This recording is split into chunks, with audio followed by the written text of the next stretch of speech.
Assalamualaikum, salam sejahtera. Terima kasih kerana telah memilih channel ini. Jangan lupa tekan butang like, komen, subscribe dan share untuk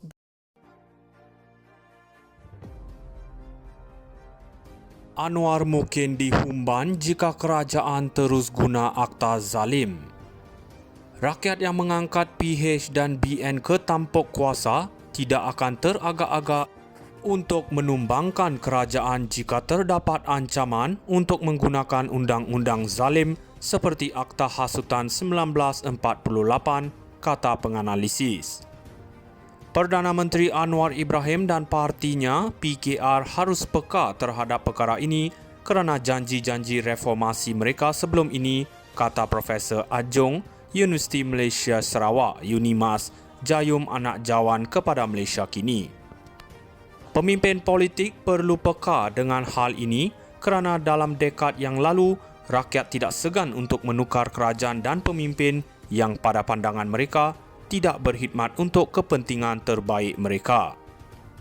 Apabila rakyat bersuara, kerajaan dan pimpinan harus mendengar kerana seperti mana mereka rakyat meletakkan mereka di sana dalam kerajaan, mereka juga boleh menyingkirkan mereka melalui proses demokratik yang sama. Akta Hasutan 1948 Undang-Undang Era Kolonial Kontroversi menjenayahkan ucapan yang mempunyai kecenderungan menghasut.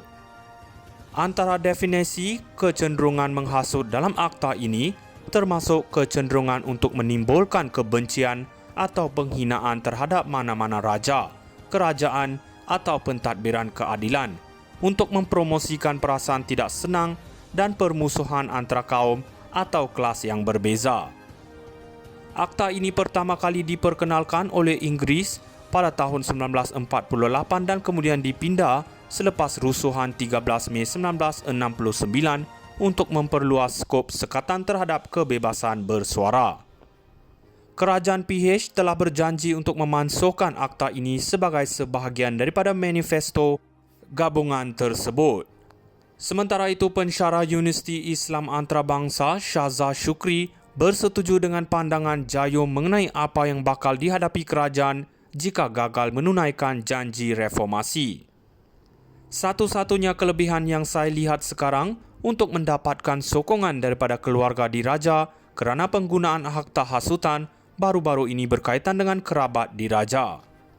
Dia merujuk kes pengerusi PN Muhyiddin Yassin yang didakwa di Mahkamah Kelantan pada 27 Ogos atas ucapannya semasa pilihan raya kecil negeri baru-baru ini. Anwar mempertahankan penggunaan akta hasutan terhadap Muhyiddin, berkata dia mesti menghadapi akibat daripada kata-katanya itu.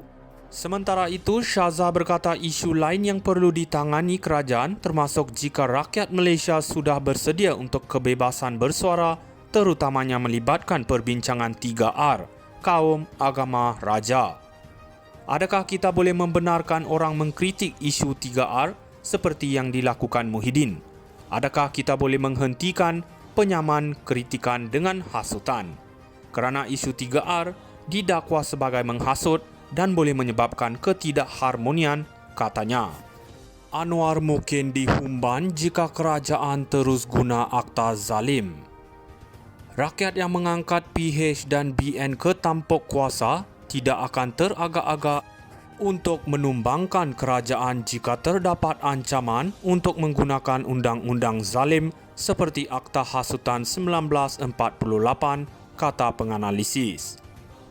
Perdana Menteri Anwar Ibrahim dan partinya PKR harus peka terhadap perkara ini kerana janji-janji reformasi mereka sebelum ini, kata Profesor Ajong, Universiti Malaysia Sarawak, UNIMAS, Jayum Anak Jawan kepada Malaysia Kini. Pemimpin politik perlu peka dengan hal ini kerana dalam dekad yang lalu, rakyat tidak segan untuk menukar kerajaan dan pemimpin yang pada pandangan mereka tidak berkhidmat untuk kepentingan terbaik mereka. Apabila rakyat bersuara, kerajaan dan pimpinan harus mendengar kerana seperti mana mereka rakyat meletakkan mereka di sana dalam kerajaan, mereka juga boleh menyingkirkan mereka melalui proses demokratik yang sama. Akta Hasutan 1948 Undang-Undang Era Kolonial Kontroversi menjenayahkan ucapan yang mempunyai kecenderungan menghasut. Antara definisi kecenderungan menghasut dalam akta ini termasuk kecenderungan untuk menimbulkan kebencian atau penghinaan terhadap mana-mana raja, kerajaan atau pentadbiran keadilan untuk mempromosikan perasaan tidak senang dan permusuhan antara kaum atau kelas yang berbeza. Akta ini pertama kali diperkenalkan oleh Inggris pada tahun 1948 dan kemudian dipindah selepas rusuhan 13 Mei 1969 untuk memperluas skop sekatan terhadap kebebasan bersuara. Kerajaan PH telah berjanji untuk memansuhkan akta ini sebagai sebahagian daripada manifesto gabungan tersebut. Sementara itu, pensyarah Universiti Islam Antarabangsa Shahzad Shukri bersetuju dengan pandangan Jayum mengenai apa yang bakal dihadapi kerajaan jika gagal menunaikan janji reformasi. Satu-satunya kelebihan yang saya lihat sekarang untuk mendapatkan sokongan daripada keluarga diraja kerana penggunaan hak tahasutan baru-baru ini berkaitan dengan kerabat diraja. Dia merujuk kes pengerusi PN Muhyiddin Yassin yang didakwa di Mahkamah Kelantan pada 27 Ogos atas ucapannya semasa pilihan raya kecil negeri baru-baru ini. Anwar mempertahankan penggunaan akta hasutan terhadap Muhyiddin, berkata dia mesti menghadapi akibat daripada kata-katanya itu.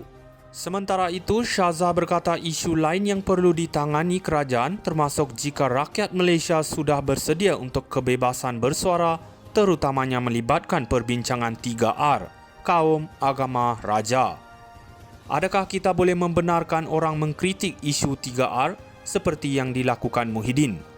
Adakah kita boleh menghentikan penyaman kritikan dengan hasutan? Kerana isu 3R didakwa sebagai menghasut dan boleh menyebabkan ketidakharmonian, katanya. Anwar mungkin dihumban jika kerajaan terus guna akta zalim. Rakyat yang mengangkat PH dan BN ke tampuk kuasa tidak akan teragak-agak untuk menumbangkan kerajaan jika terdapat ancaman untuk menggunakan undang-undang zalim seperti Akta Hasutan 1948, kata penganalisis. Perdana Menteri Anwar Ibrahim dan partinya PKR harus peka terhadap perkara ini kerana janji-janji reformasi mereka sebelum ini, kata Profesor Adjung Universiti Malaysia Sarawak Unimas Jayum Anak Jawan kepada Malaysia Kini.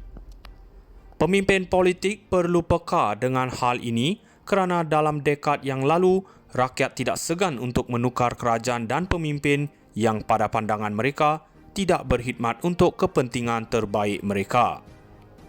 Apabila rakyat